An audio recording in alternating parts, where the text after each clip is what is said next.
سلام زوينين وزوينات، في خاطر جيرانا اللي بلانا بهم الله. اليوم غنهدروا على الضربة القاضية ديال القجع للسنغال في ملف الطاس. فوزي لقجع حط ملف ديال 40 صفحة من الفولاذ فيه كواليس وتسريبات خلات الجامعة السنغالية ترعد وتنسحب قبل ما يتفضح كل شيء. المغرب حط 3 أسئلة خلاتهم بلا جواب: واش خرجتوا من الملعب؟ واش قبل الوقت؟ وبإذن من؟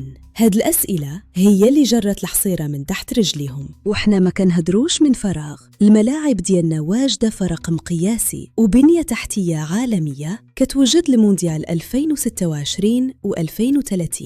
هذه هي القوة الضاربة الحقيقية. أيوة يا جيرانا، تعلموا من الأسياد كيفاش كيتخدم الشغل بالقانون وبالإنجازات، ماشي بالطبيل والهضرة الخاوية. المغرب هرب عليكم بزاف. المستقبل كي وعدنا بالخير، والمغرب غيبقى دائما عقدة لكل واحد باغي يمس الكرامة ديال الكورة ديالنا. حنا أسياد القارة. نشوفكم في الفيديو الجاي. تهلاو في ريوسكم وما تنساوش لايك وبارتاج. ديما مغرب وسلام.